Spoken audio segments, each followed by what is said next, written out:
So there's one cub nursing,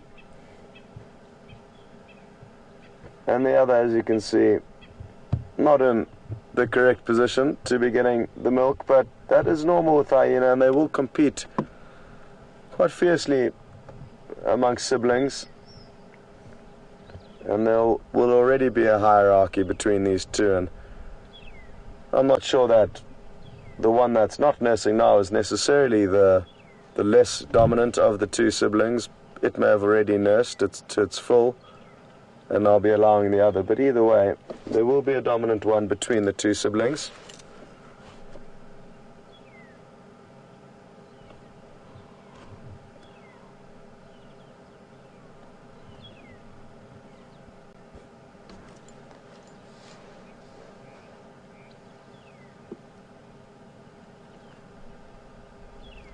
Now, what's interesting about this hyena den site is that there's two different litters. There's these two that we can see here, and there's one that's slightly larger than them, who has a different mother. Yet there's no sign of the two of them. There's also a few other adults that come and go from the den site, and we're not exactly sure of the exact members of this clan and or how it works, but there have been considerably more hyena running around this den sites on previous sightings, and who knows, more could join us later.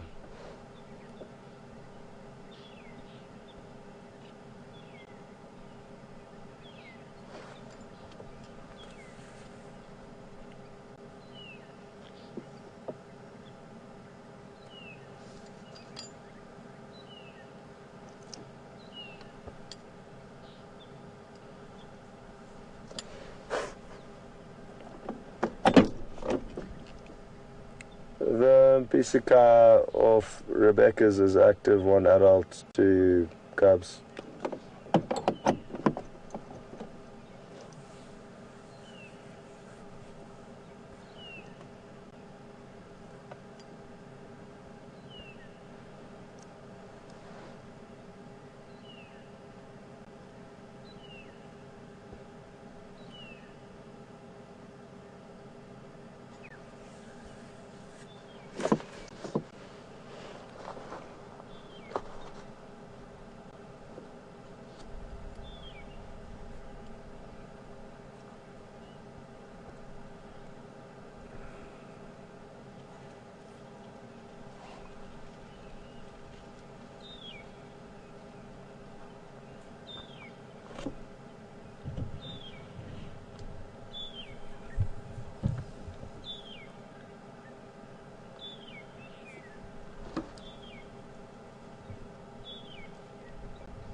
I always wondered to myself what these adult hyena get up to every evening, the kind of distances they travel and interactions they have with other predators would be so interesting to know, because considering the amount of time we spend out here, we know relatively little about the hyena, and we get to follow lion and leopard far more closely than them. So there's always that part of my mind and imagination that wonders exactly what they do get up to when we're not around. And having a den site like this is wonderful in that it does allow us to view them, but typically in a very relaxed nature or a more family-orientated way of life when around the den sites. And it is certainly very interesting to see the interactions between adults and their cubs, and adults and different cubs that don't belong to them.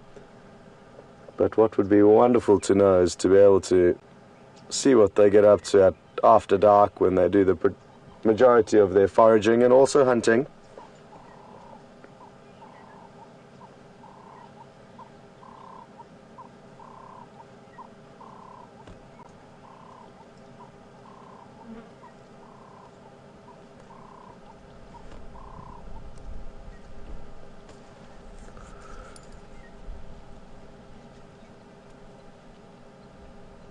We've just got a question through from Laura on Twitter asking how many litters can they have a year, and I would say at the most one litter every year, because they do have the obligation to raise the cubs that they would have given birth to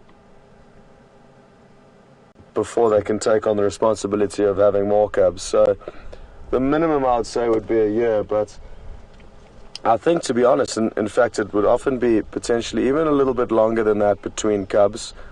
That is, of course, unless they can take on the responsibility of having more cubs. So the minimum I would say would be a year, but I think, to be honest, in fact, it would often be potentially even a little bit longer than that.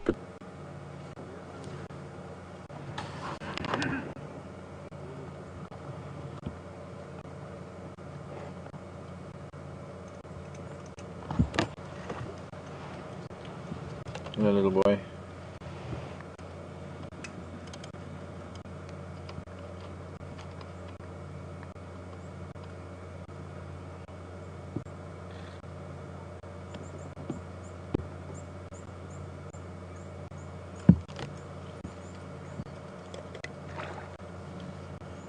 Morning, Chris, in Australia.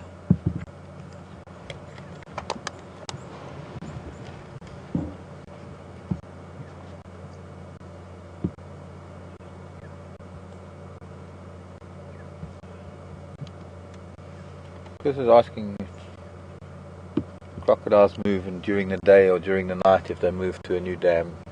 Most likely during the night, Chris. Crocodiles are more active at night. I think it's going to come around maybe on the top of this termite mound. Really trying to get a better look at what's going on in the water. Calculate his odds. Looked like he was going around the back of this mound.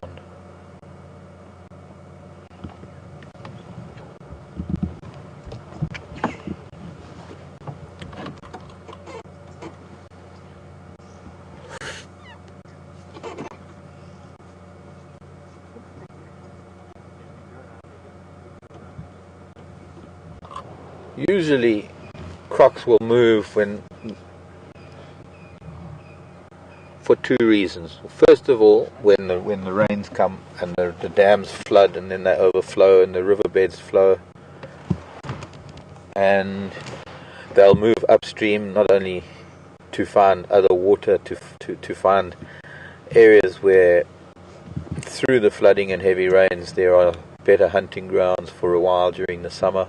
And then the other time that they'll move is when the dry season starts shrinking, waterholes and dams start drying up, and they need to find more permanent bodies of water when they're coming back from some of the more temporary pans and dams that they've been to during the summer.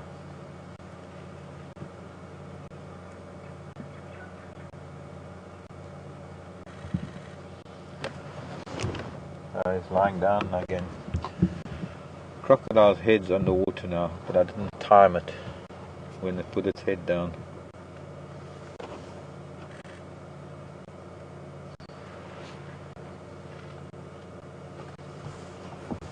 Maybe if I just roll an inch forward.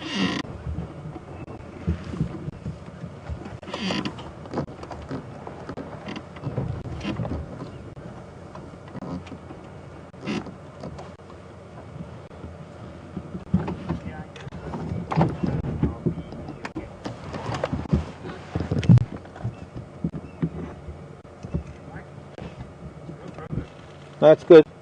Thanks.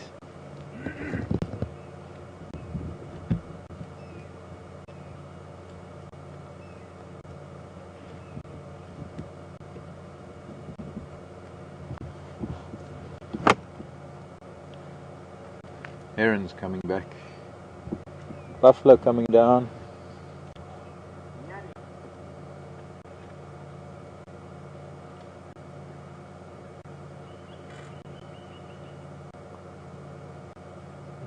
Heron landing back on the hippo's back.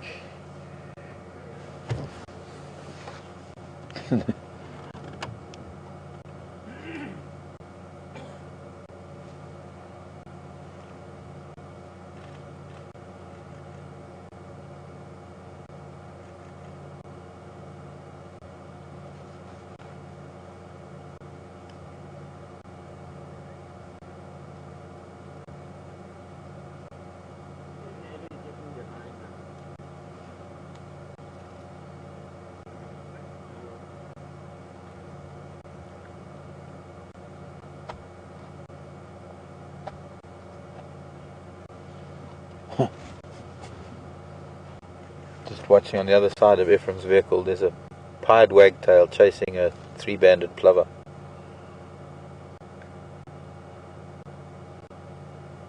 We'll see if we can get to see them afterwards.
Can you see?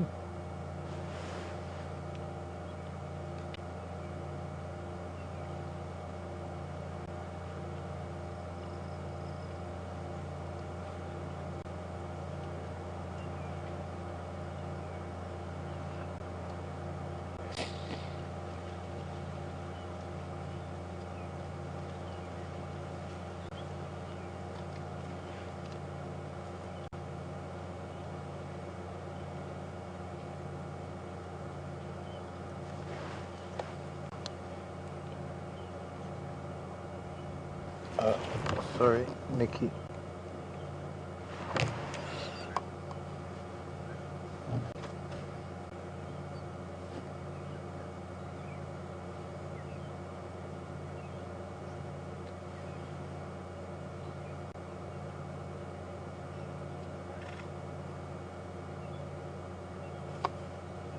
Ramona was asking if there was a flowering vine here where he walked up the hill. Not that I can see, Ramona. There are a couple of little white flowers in the front of the hill from the Barlaria that's flowering at the moment. I've been trying to find a nice one to show you. It's one of the few white flowers that we're seeing at the moment. But I'm not seeing a flowering vine. I think it is a trick of light on the seeds of the bush willow at the base of this bush willow that he was looking at.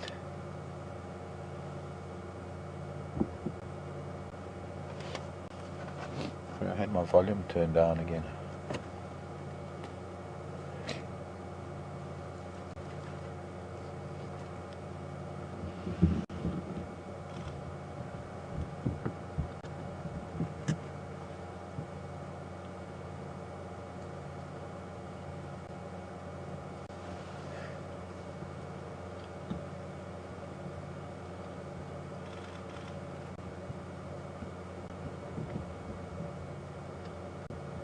Cat stretching.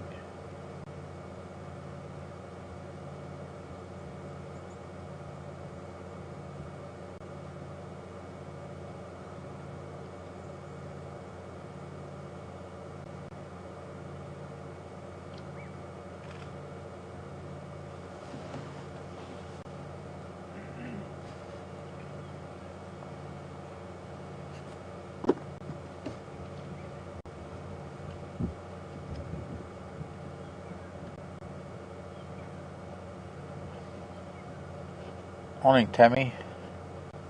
Tammy's saying domestic cats like fish, wanting to know if leopards ever hunt or eat or catch fish. Some leopards do. Some leopards are known to be specialist fish hunters. I've only ever seen leopard taking catfish that are swimming upstream along these dry riverbeds when they're flowing after heavy rains, when it's sort of ankle deep and the fish find it difficult to get upstream because most of their body is out of water, so they become very slow. I've seen leopard take catfish then. I've seen film of a particular leopard somewhere in Kruger that is known to catch fish at certain points, even to the point of catching fish, storing them on land and going to catch more where it can and stockpiling them. But I don't think every leopard will do that. I think it's a learned behavior for them, rather than something that every leopard will do. I know that tigers and jaguars certainly spend a lot of time in water, and I'm sure, just like the jaguar, I'm sure tigers also maybe catch fish. I'm not too sure about it, but I know that jaguars certainly do.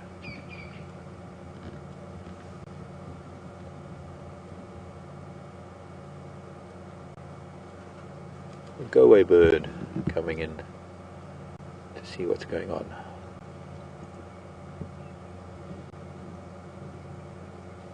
But no alarm calls from them, strangely. RC was asking something about seeing go-away birds, and I can't remember what that question was. Something about...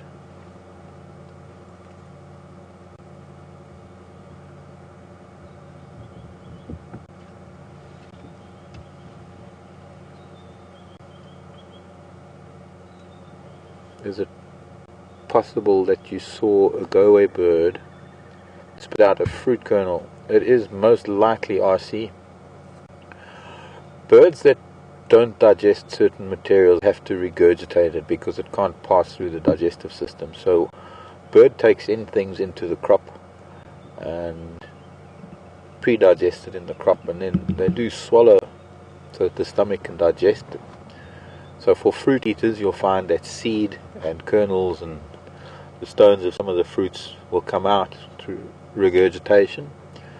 For the insect eaters, it'll be a small pellet of crushed insect exoskeletons. And then of course for things like owls, as you know, owls regurgitate a pellet with hair and bone and undigested material that they need to pass out.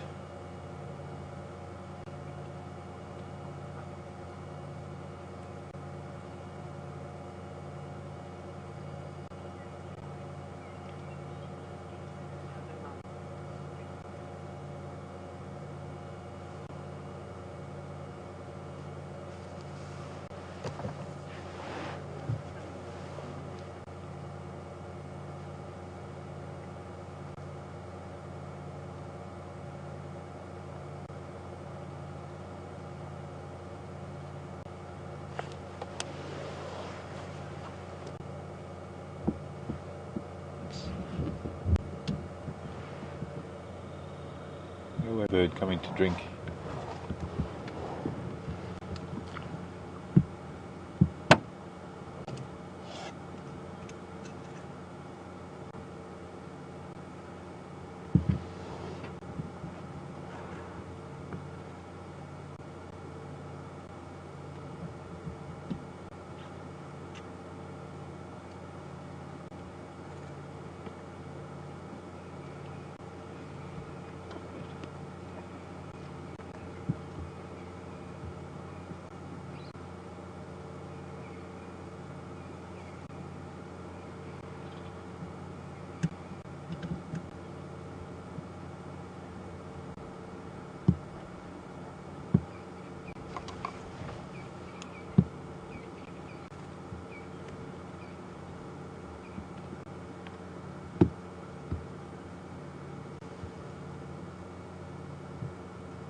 Let's try. Just doesn't thicken her. Try one of these. There's a dickle behind there too. Between the two go-away birds, there's a water thickening hiding behind that log. Now just to the left of that other go-away bird. Ah, what are you just seeing the cat now, bird?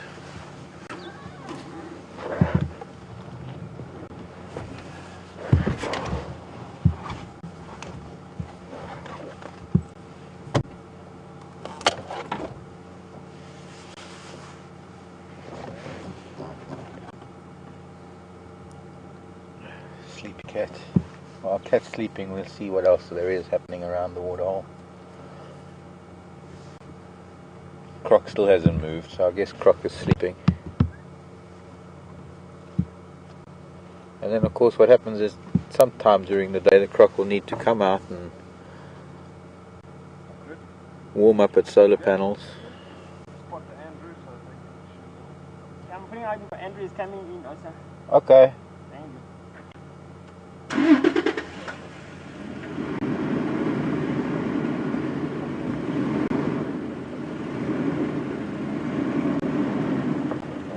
And of course, by lying out in the sun during the day, warming up, gains energy through that heat to be able to hunt and to do what it needs to do at night.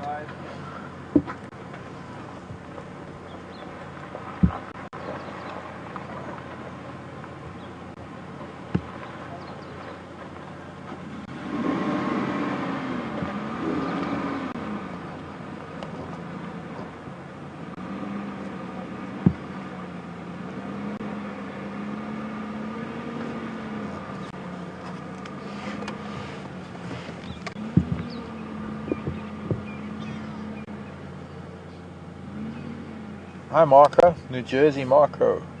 Do lion, leopard and cheetah have a winter coat and a summer coat in this area? I don't think so. Maybe.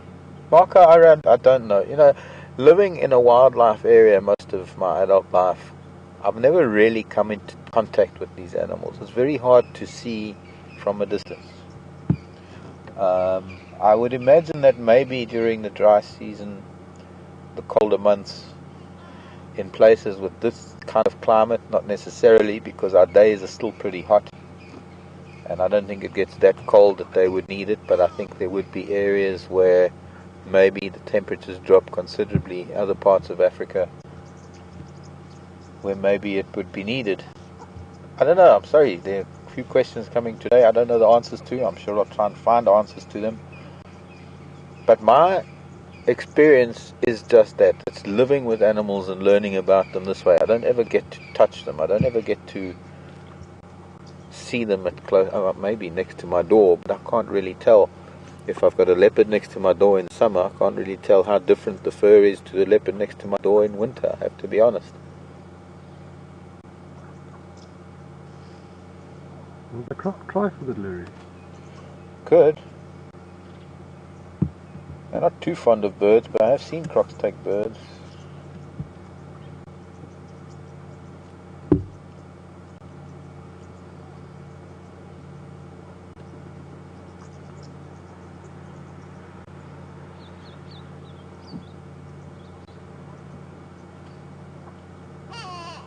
Yeah.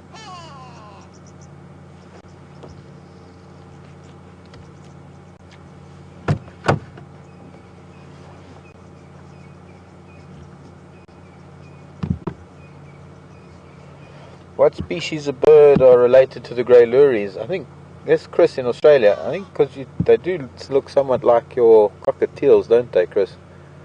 They are the turacos. Touraco. Turaco. Most of the turacos have brilliant crimson coloured wings. Actually, the colour is turaco. Taurusine. It's called Taurusine. Taurusine. I'm going to move a little bit before Andrew gets here. Oh, Croc's taking a bit of interest there, actually.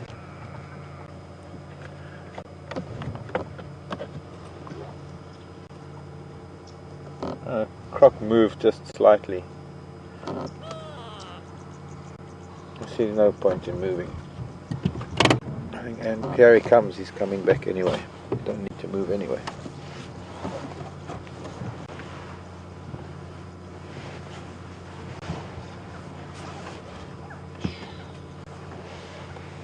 No, Croc's gone back to its. A bit of its back came out of the water, almost as though it was going to do something.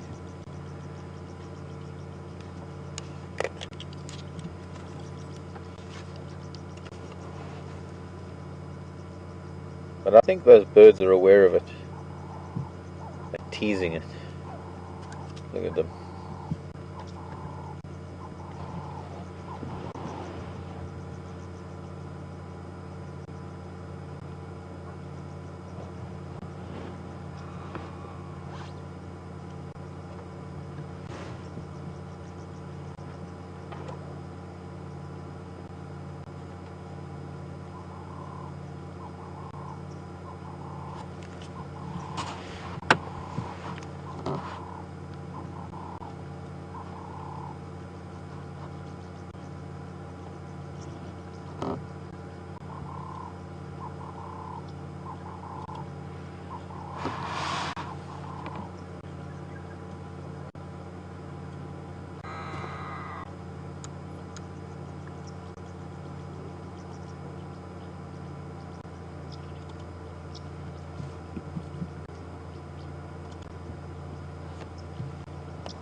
You're welcome, Andrew.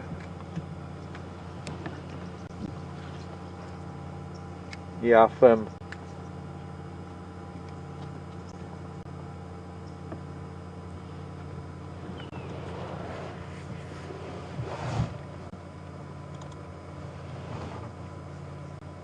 Ingwe Buffelshoek Dam.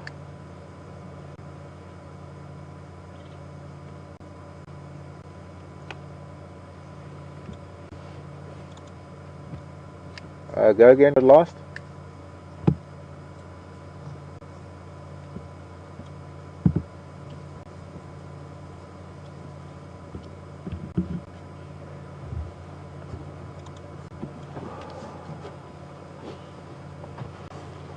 Well, the cloud bank seems to be moving off. Bit of sunlight coming out again. So it's going to be a while still before it gets too hot for him to have to move.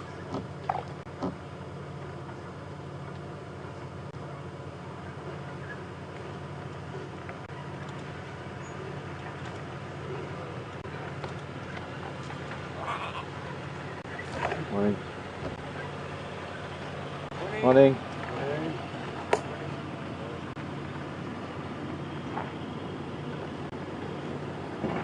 Ribs. Ribs, Hans. Yeah. But you fine.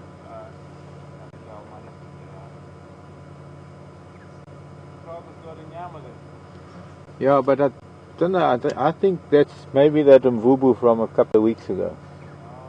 I don't know if it's the nyala. Don't know what it is, but the Ngwenya's in front of you.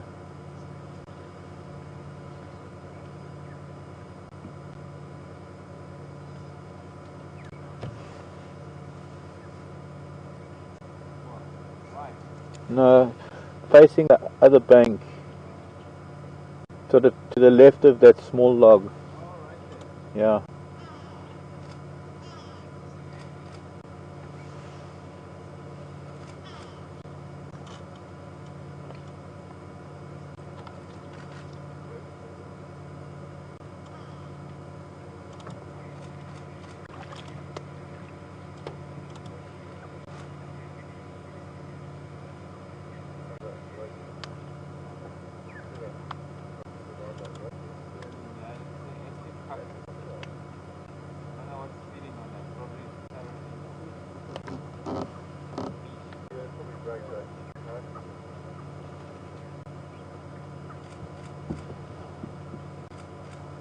Little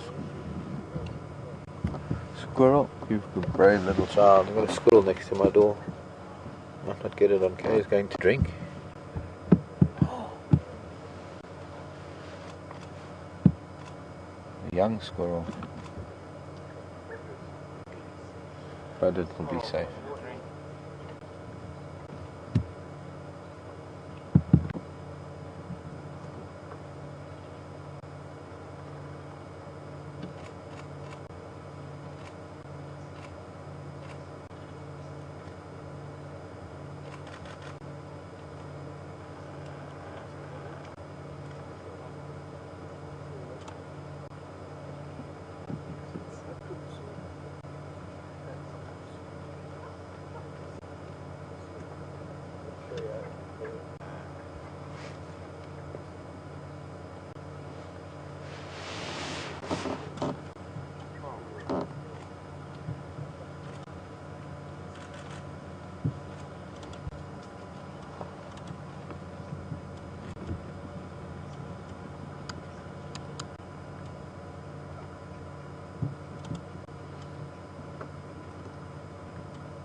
Oh, okay. Thanks, Nikki.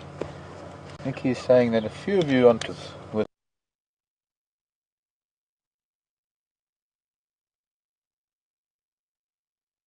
water thick knee.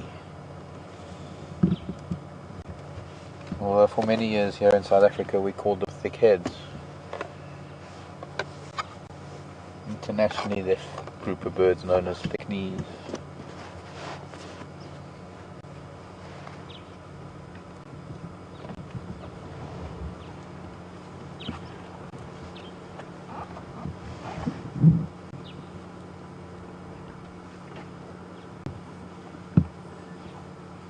Have we got the lens cleaning fluid here?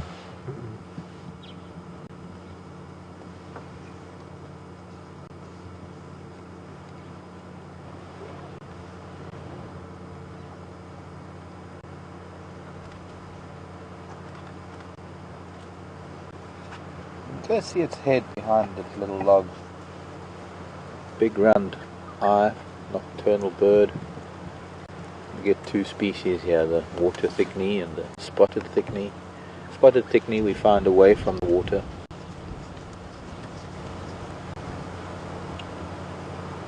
Very well camouflaged during the day because they hide on the water's edge amongst vegetation.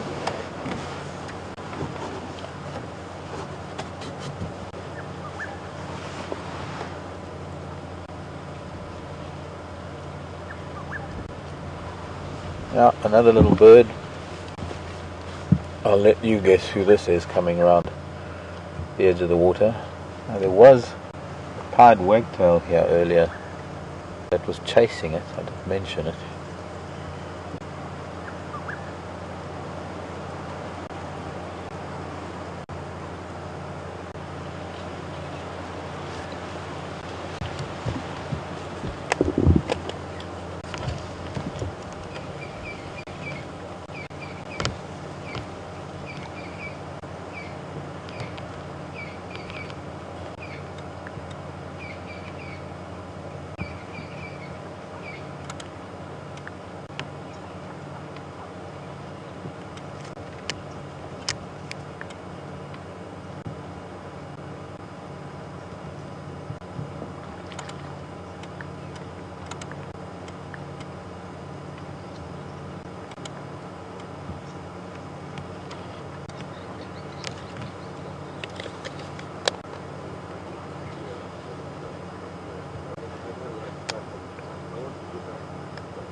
Thank you, Ellen. Message from Ellen L.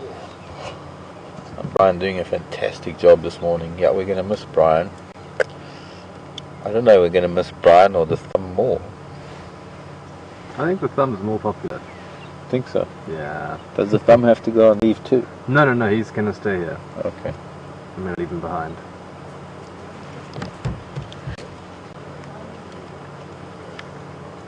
I think the thumb's learnt enough about camera work from you. But he's very expensive. He's Yeah. quite a pricey cameraman.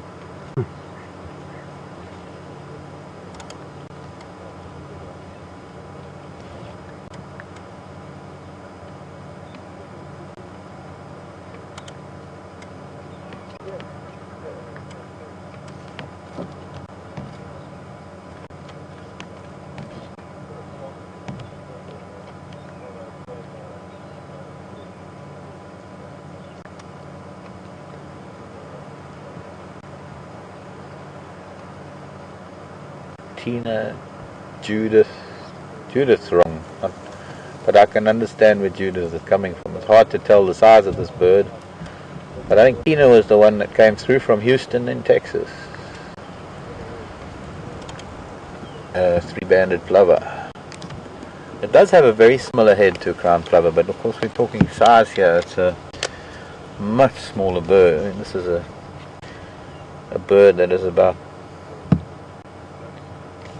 a little bit bigger than a sparrow.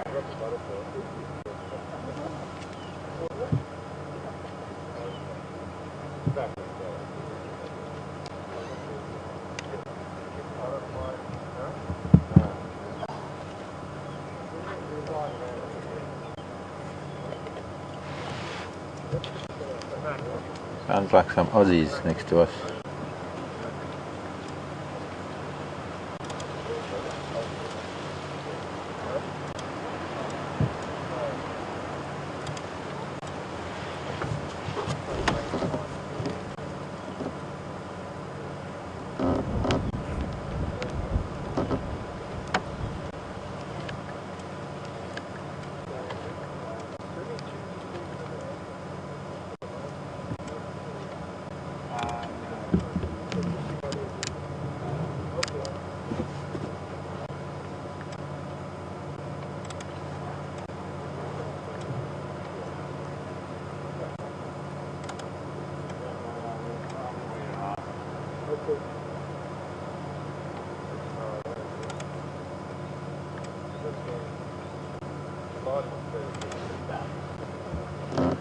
Or a tree squirrel on the ground.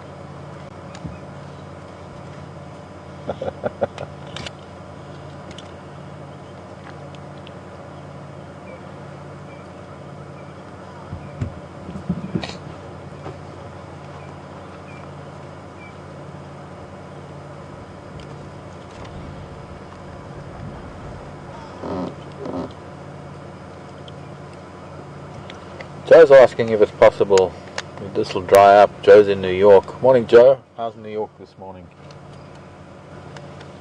Pretty early in the morning, Joe, but I suppose New York's that city that never sleeps.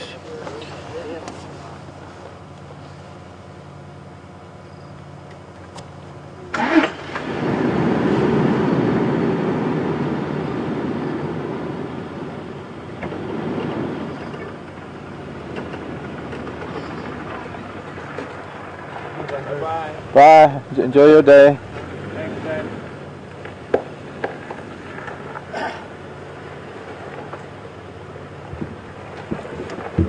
Joe, okay, where was I with Joe? Slipped my mind. Ooh.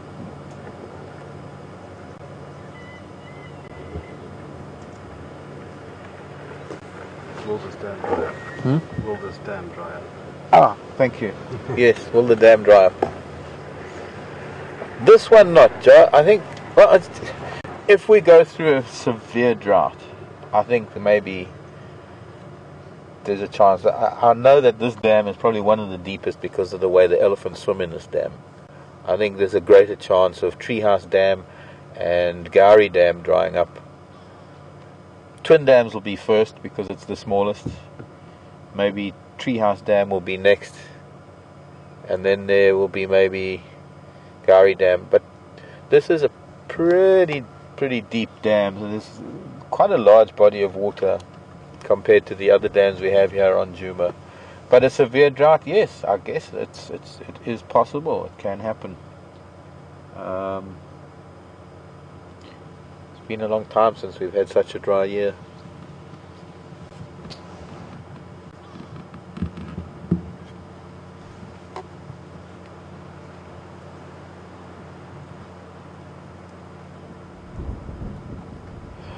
We're going to cross over to Scott for a little bit, see what Scott has got for you, and I'm going to monitor what's going on here at the dam.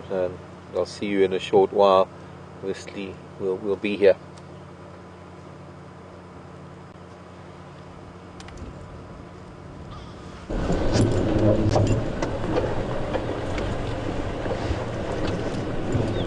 Well, we've been driving around for a long time now, hoping to find some animals to show you, and as soon as we have found them, they've disappeared behind these bushes. So, not having too much luck on Juga this morning.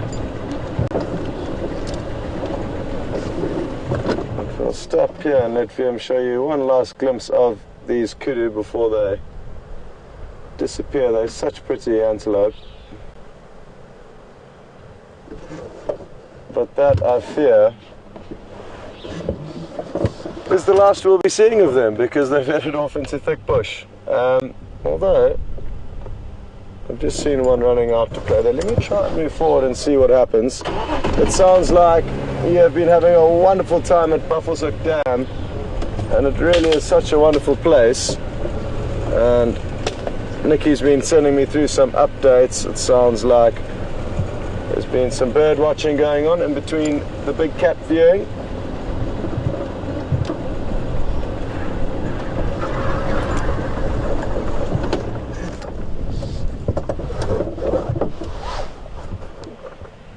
Oh, well, you wouldn't believe it, but there's also an elephant here that I've just seen. It's not a great view at the moment, but it's interesting how we stop for the kudu and now an elephant comes into the picture.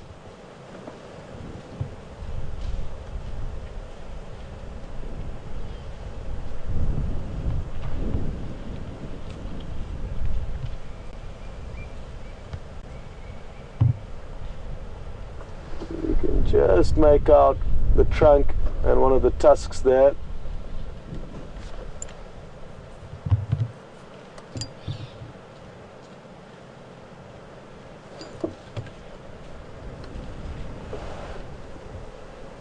Not an easy area for VM to film, but thankfully this kudu's come out into a small opening just for a moment.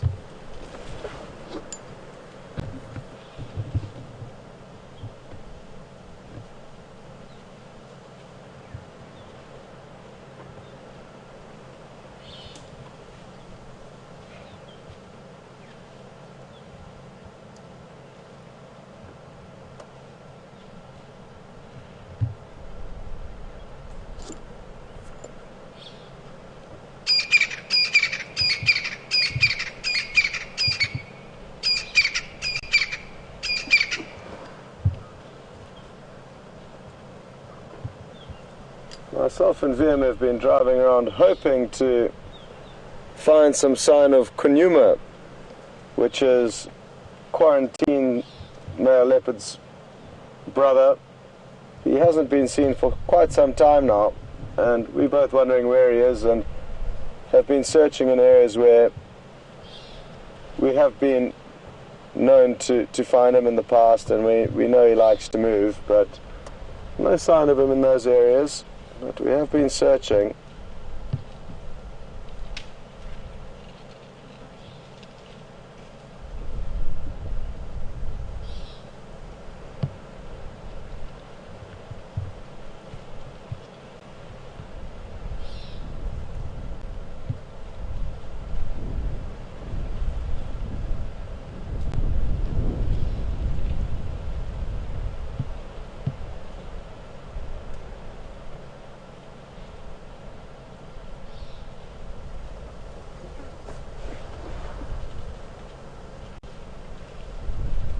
You'll see her nibbling away on the leaves. Kudu are browsers, so specifically leaf eaters. You won't find them grazing on grass. So one of the more specialized antelope of this area.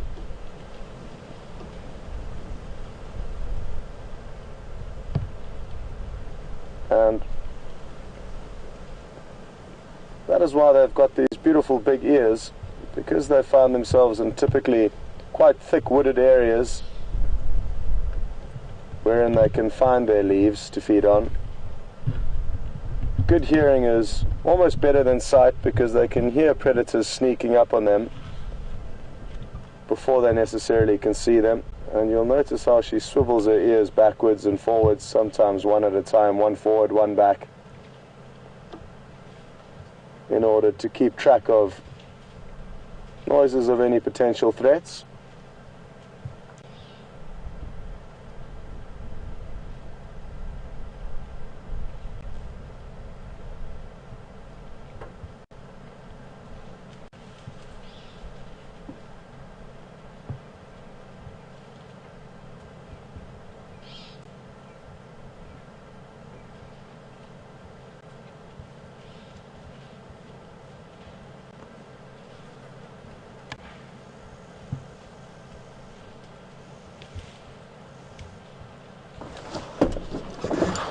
Okay, now to try and establish what to do.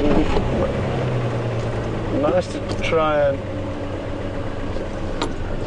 Well, while we try and reposition and get a shot of these elephants, let's cut back to Mark. It sounds like quarantine's on the move again, so we'll catch up with you a little bit later.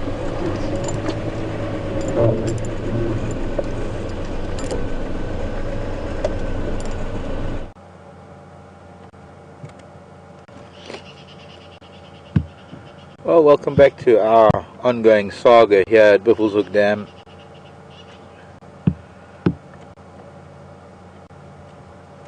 Young Quarantine still making his way around from one side to the other. Now come back. I suppose he was getting a bit hot in the sun. He's come to join us in the shade that we've got, which we're going to lose fairly soon. And he's still showing some interest in the remains of something in the water. crocodile has got its back to us, so the crocodile's not even interested in what's going on here.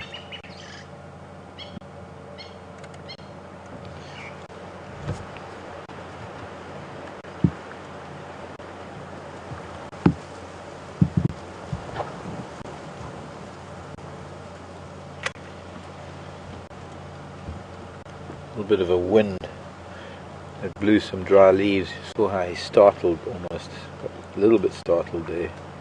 The sudden blowing of the wind. I remember being at home. I've got a coalition of lion at home, 4 big males. I was sitting with 2 of the males one day, and it was quite a hot day. I was lucky that being at home, I don't have time restraints. Oh, elephants! Just chased off a buffalo.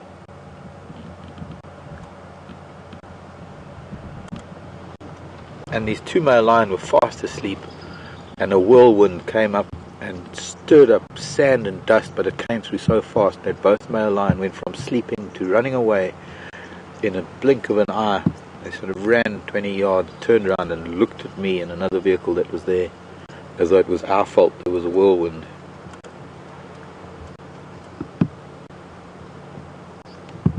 That's very small, Ellie. Very, very small ellie there now.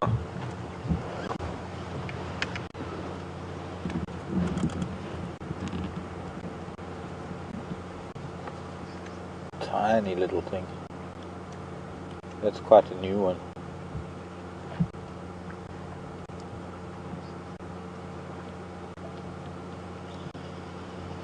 Only a few weeks, maybe, a couple of months.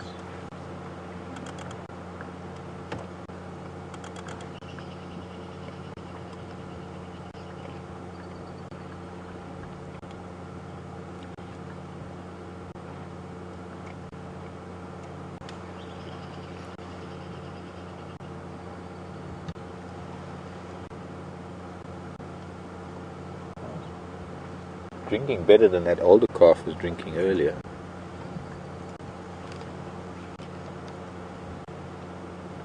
How much water it's getting. It's probably just, instead of sucking it up, it's probably just scooping up a little bit of water rather than... Looks like it's chewing a lot as well. Yeah. I think this is wetting the tip of its trunk and sucking the tip of its trunk. Quarantine's got up again. He's making his way around to the other side again.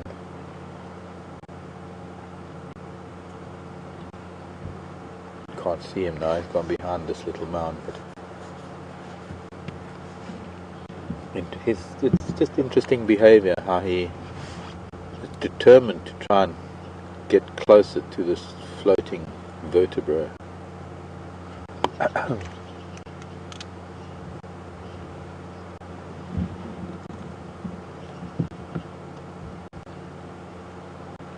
Quite a busy little waterhole this morning.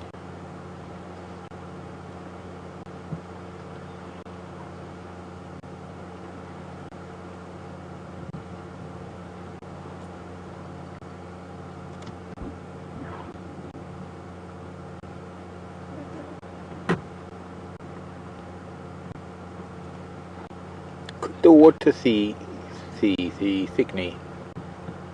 Marsha, morning Marsha. Wanting to know if the thickney could be sitting on a nest, being a ground nesting bird. Could be, Marsha. Could possibly be. Just the ellie throwing a stick at the buffalo.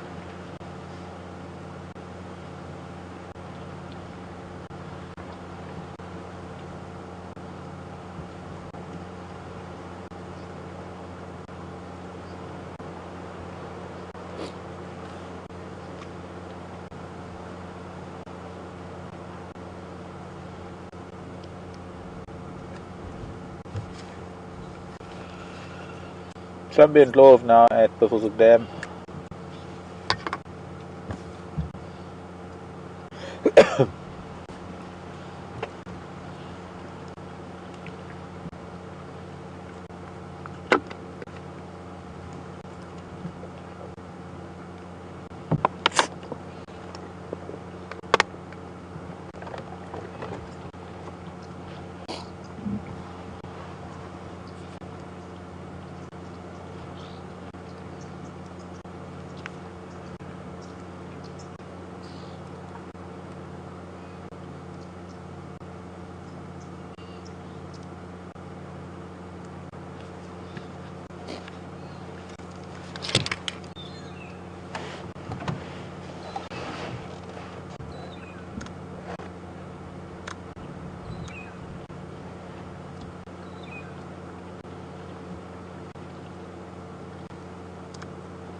Oh, elephant coming down and chasing the leopard.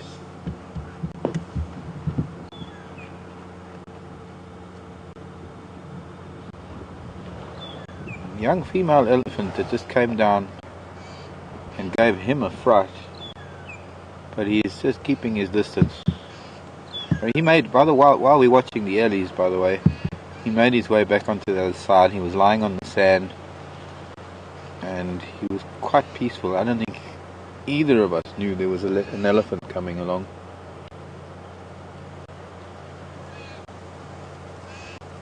But he is at a very high traffic area for elephants.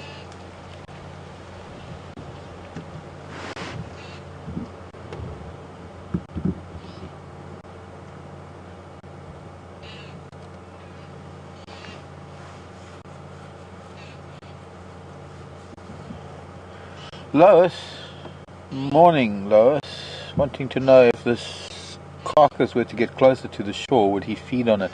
I think that's what he's doing, wandering from side to side, is hoping that something's going to change and that it is going to get closer. I think he's intrigued as to what it is, whether he can feed. I don't think he will. I think he'll probably turn his nose up at it if he did get to see what it is.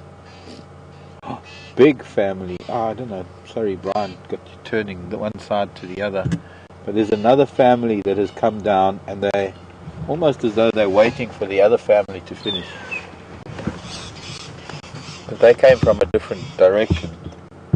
So we've got two families of ellies. A little one that's facing the water because it's tired and trying to drink through its trunk. Oh, it's getting very active here. The noise you can hear are some long-tailed shrikes or magpie shrikes that are, well, they're shouting at quarantine male. They're sitting above him in the worry bush and just in buffalo thorn, telling the whole world about a leopard being here.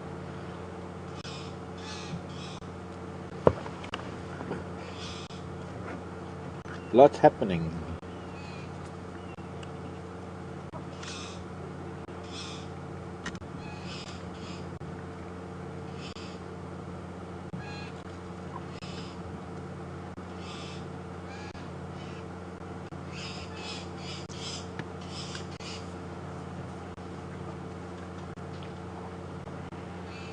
I'm being very protective over the little one.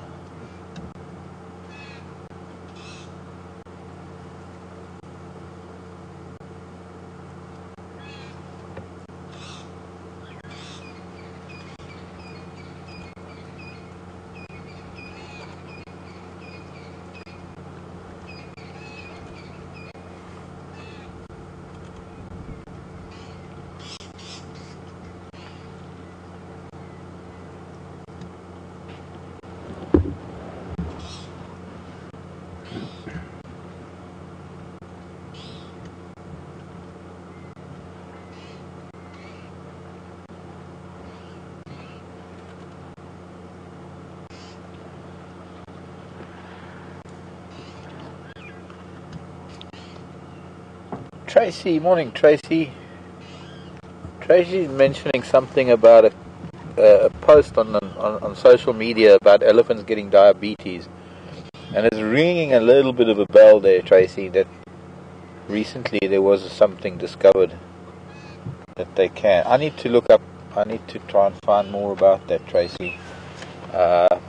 Personally, I'm not too familiar with it, but I do recall reading something. Now that you mention it, I need to brush up on that.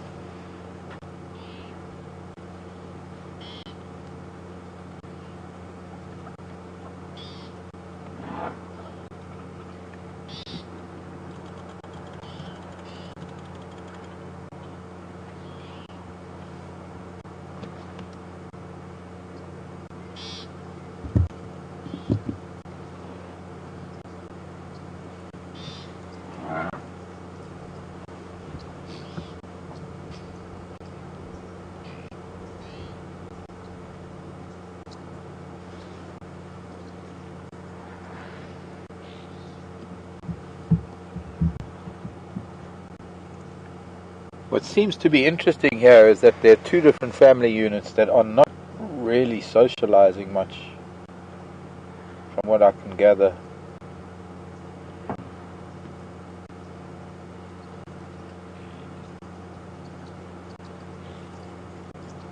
Maybe because the little one's so small. No, I just think that maybe because they're non-related herds, and I suppose it's like sometimes you don't get on with your neighbours.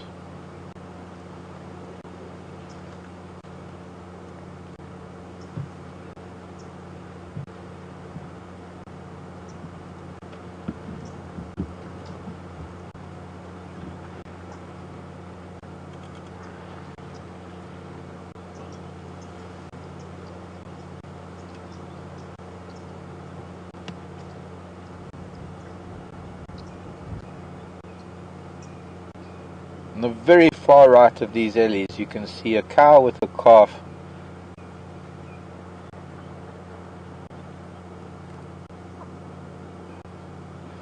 And that's quite an old calf that was drinking. I mean, that calf has got to be more than 6-7 years old. It was actually drinking. Josephine wants to know why the elephants chased the buffalo off. Well, I think generally it's only really the elephants know why they did that, but as a guess, I suppose, in quarantine coming back to the water. As a guess, I would say because they want to drink there. The buffalo was in their way. Look at crocodile. Gee, just 1 minute it's underwater and sleeping, and the next minute it's a tawny eagle flying away, leopard lying against the bank. Do we need to go anywhere? Do we really need to drive anywhere right now? No, we don't. We just have to sit quietly and watch the world go by. That's a monster croc, actually. Yeah, fairly sized croc. What's that?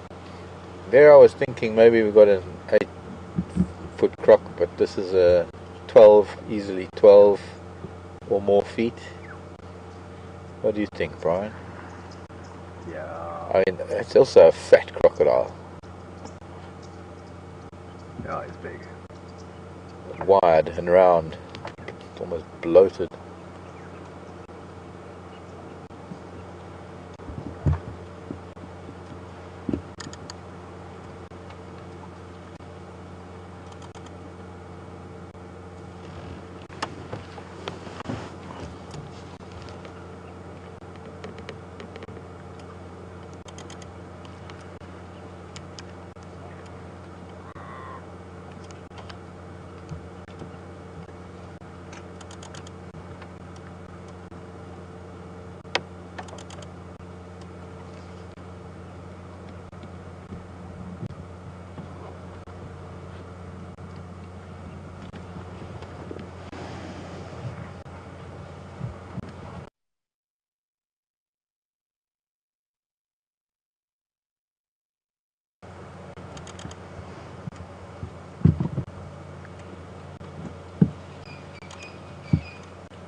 We've had flat cats before, and occasionally we have a flat elephant, but now we've got another flat elephant.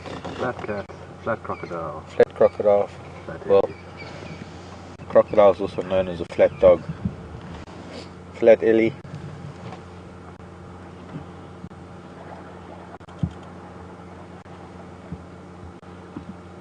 Who's going to be the first to go for a swim, I wonder?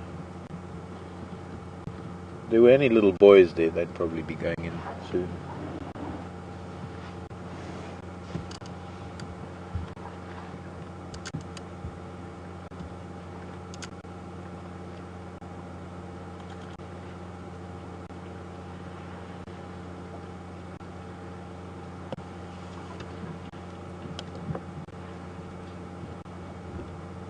Tired little elephant. I don't know where this one elephant went that came running down on this side of the dam, gave Quarantine a fright and pushed him up the bank. It disappeared very quickly, that ellie.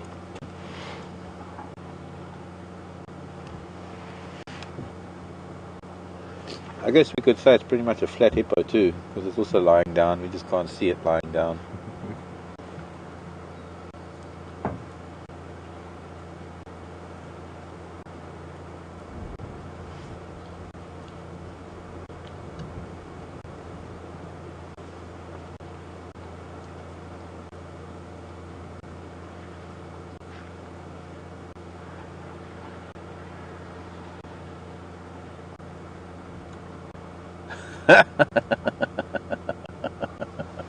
Tina, I'll do it, I promise. One of these days, well, I'm going to have to park in the same place. But I'll go and lie next to that log that the crocodile. Tina wants me to do the size comparison that I did with the giraffe and the elephant. I still got to see it. I didn't get to see it last night, that giraffe comparison. Hope that turned out well.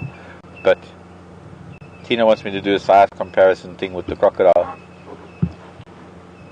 Sure, I could, if it moved off, I suppose I could always go and lie on its back. I'll film it, it'll be fun. Uh-huh. I better hold on tight. It'll be like a water rodeo. No, I don't want to disturb the crocodile like that. I don't like catching lizards. I let them be.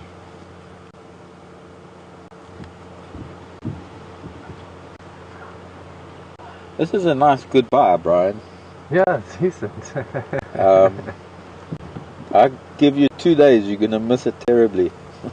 Yeah. Or this you'll miss. I don't think the... That's the best job, definitely. But I need a bit of a... Yeah, you've been here a long break. time. Need to recharge the batteries. Yes.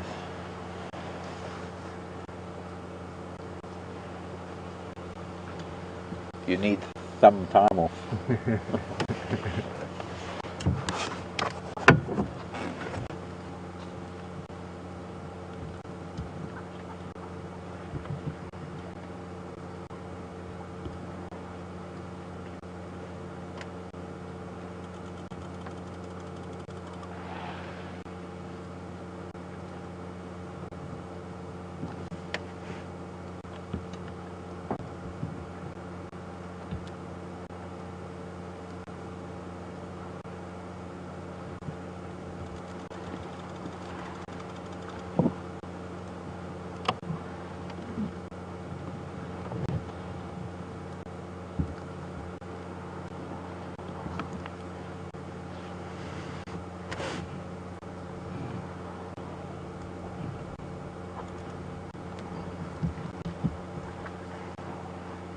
We have our first swimmer.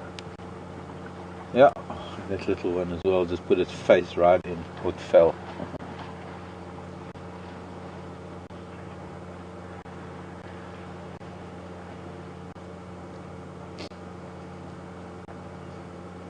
I think that's the matriarch of the other group that's now approaching the first group.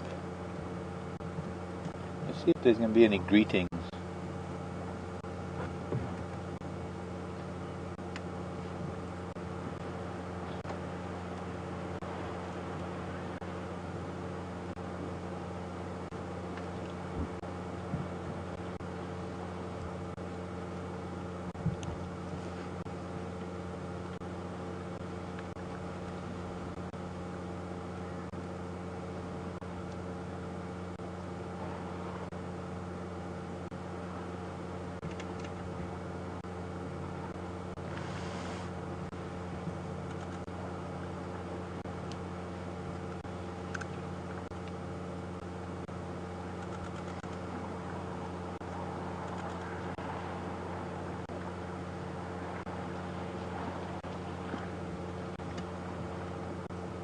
I should be counting my elephant days like you guys count the leopard days, cat days.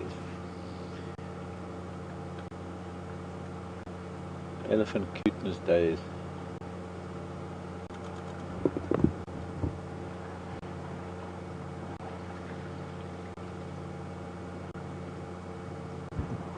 Time for children to play, swim and have fun.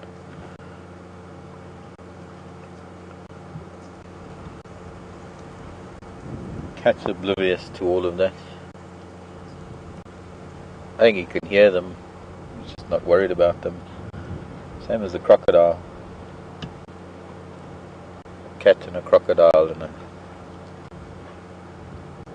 Unbelievable.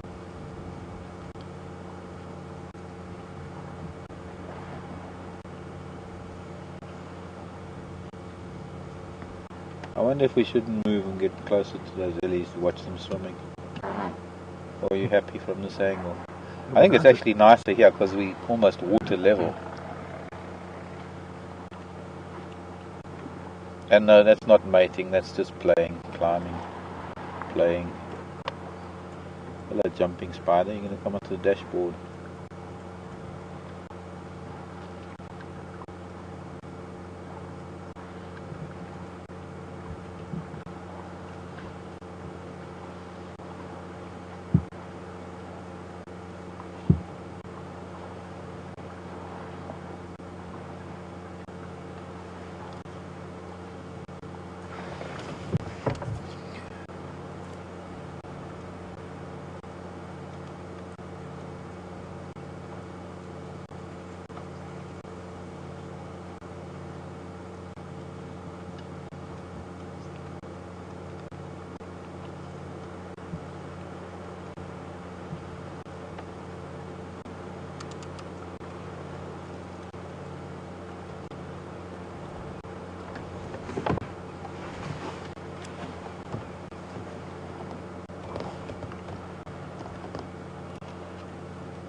Morning, Helen in New Jersey.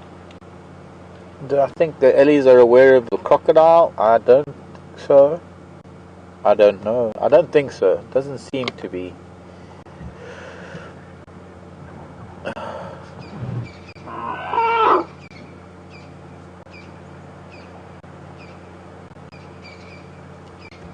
Unless the crocodile was near them and the females saw the crocodile, and then they would know that it was here. Judging by the way, I don't know. To be honest, I really don't think that they know that it's here.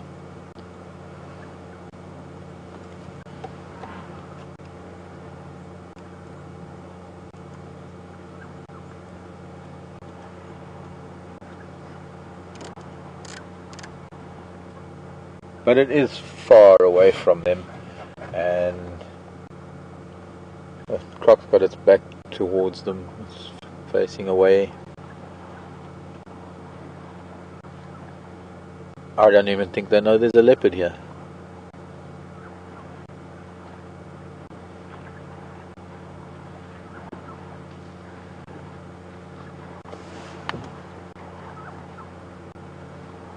Interesting there. This matriarch is now seemingly moving off the other. Well, she's moving away. She needs to get over the dam wall. But those other elephant actually gave her space, moved away from her. Might have something to do with that tiny little monster that they've got.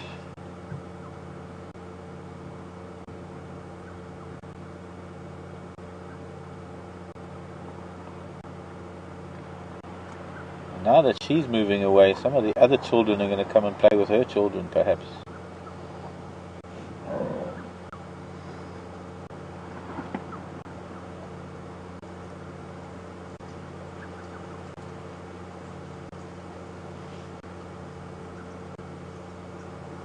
Such interesting things happening today.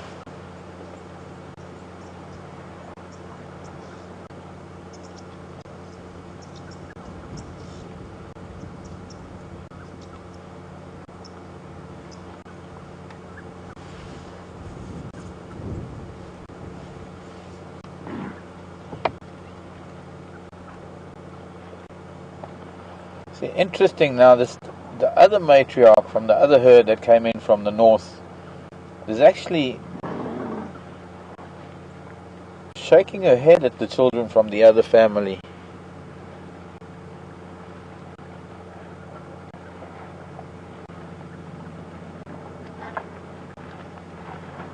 Intimidating them somewhat. What was that playing? They were going to try and come out of the water. It looks like she blocked them from coming out of the water. The helicopter coming again. See what they do when the helicopter gets close, if there's any reaction. I think it's too far. Not coming this way at all.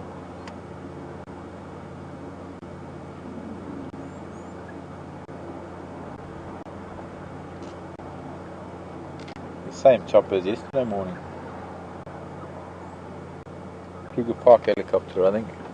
Anti-poaching.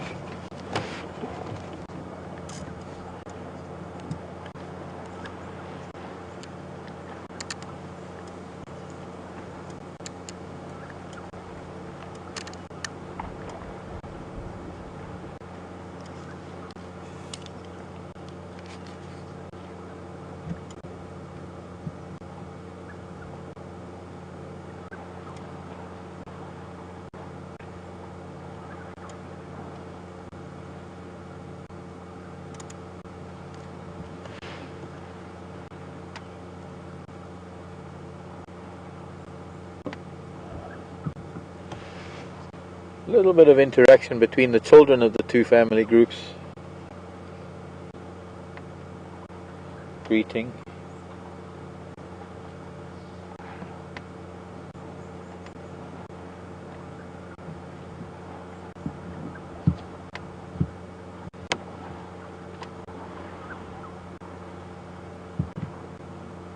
And now they're all leaving together almost.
Little boys will be boys.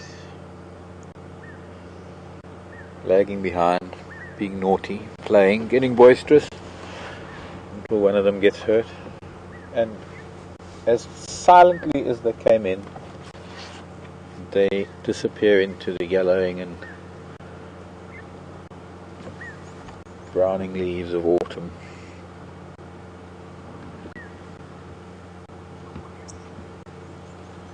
Hello, Mr. Buffalo.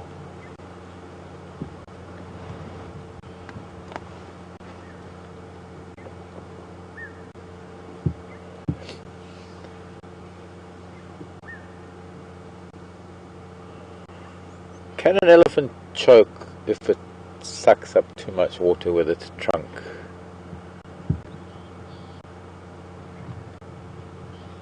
Giselle in Oregon. Loved Oregon. Oregon, very pretty. I went to Oregon. Spent a bit of time down south on the Mackenzie River. Giselle, where are you? Young elephants, when they're learning how to suck water up through their tongue, sometimes do go through a little bit of a laryngeal spasm when they get water in the wrong way into their air pipe. But it's only in the beginning stages of learning how to do that. Choke, no, but cough and splutter, yes.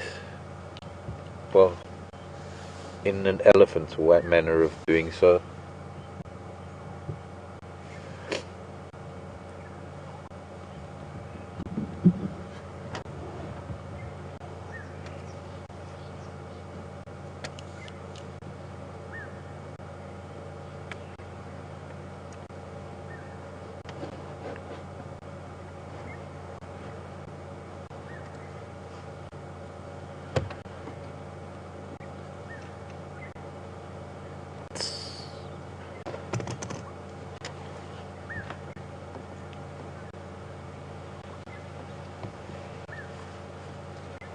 Okay, copy, thank you.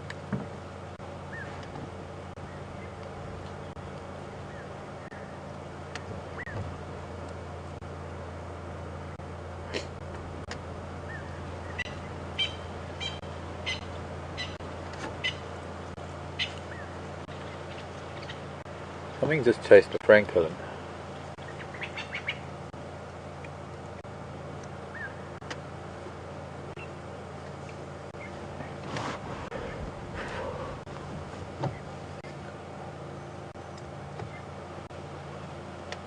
There was a lot of intense activity in a short space of time. It's gone back to the stalemate, crocodile and leopard. Oh, he got a fright.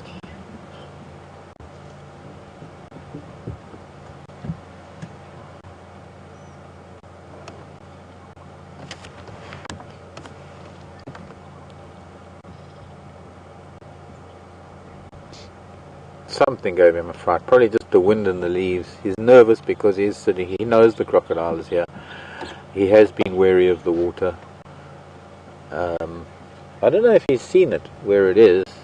I'm assuming he has. I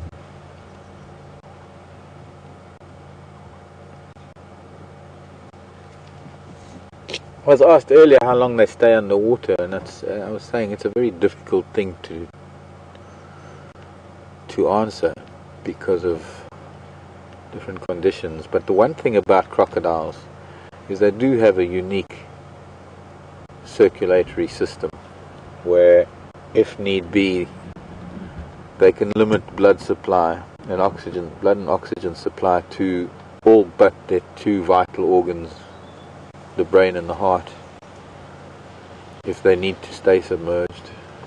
And that is one of the things that allows them to stay submerged for extended periods of time, longer than many or any other mammals, or any other animals. Young elephant bull are coming down on his own on the other side. Also, what is unique about crocodiles is that their nasal passage and their throat are separate, so that they can close off their nasal passage, but they could still eat underwater and swallow without the chance of drowning. Hello, little boy. Very uncertain elephant.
Susie! Morning, Susie. Is it correct that the crocodile is soaking up the sun to get energy for nighttime? It is indeed, Susie. That is how a crocodile regulates its own temperature using the water and the sun, but also warming up, getting energy into those so that it can work those muscles later on, if it needs to, or any time during the day if it gets the opportunity to hunt. You'll find that sometimes when it gets very, very hot, crocodile will open its mouth, and that will help to also regulate the temperature. The body can't regulate its own temperature, so the crocodile has to use what ambient temperature it has at its disposal. So either the cooler water to cool it down if it's overheating, or to some extent on these hot days, the shallow waters that we have around the edges can get very, very warm. So it gets warmth not only from the sun but also from the edges of the pond, the dam, where it's quite shallow. It can be quite hot, the water, in fact, at times.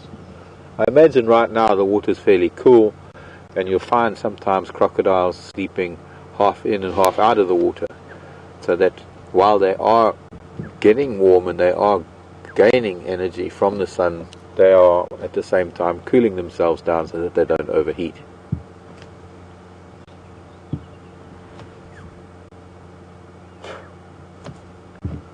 The elephant is very wary. Going, let me go forward, Brian. I know it's going to be awkward, possibly. Come on, Wendy, start up a second. But he's heading up on the dam wall exactly where the kill is, and he was walking up there very tentatively. You can see he's picking up the scent of the kill, probably. That's where the leopard was, that's where the kill was. He is on his own by the looks of things, or he could be travelling with other bulls that are just not here yet. He might have been the stray one that escaped quarantine just now. Could be, but I thought that was the one that came running down here. Mm. I thought so, but it looked like that was a cow. It's unusual to have a cow all on her own like that.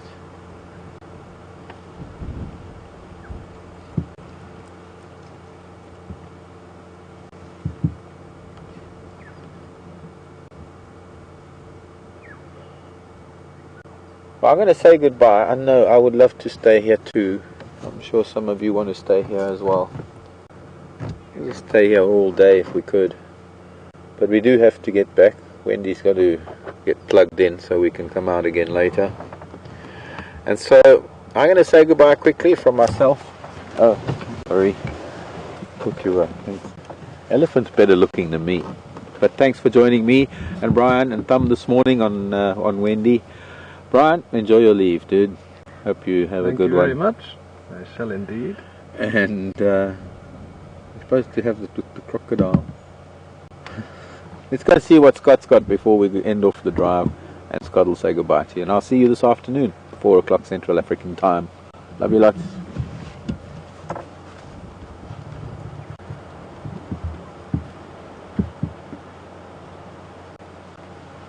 Goodbye, crocodile.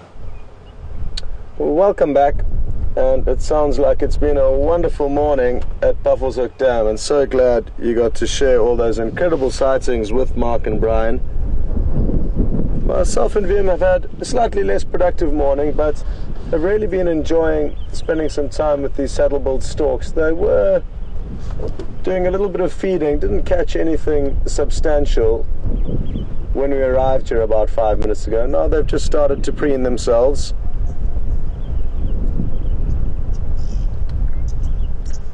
And we're here at Djuma Dam. Not too much is going on here. There are 2 buffalo bulls relaxing, as well as a hippo and her baby, but they are not easy to see, and they're spending most of the time underwater, but they are also here.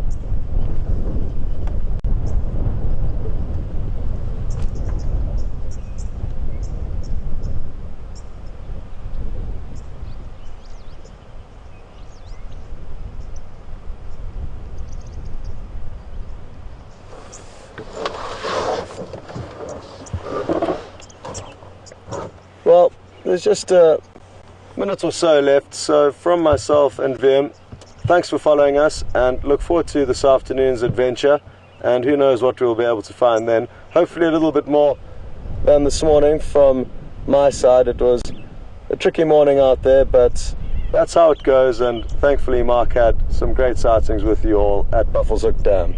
Anyway, until this afternoon, we will see you later.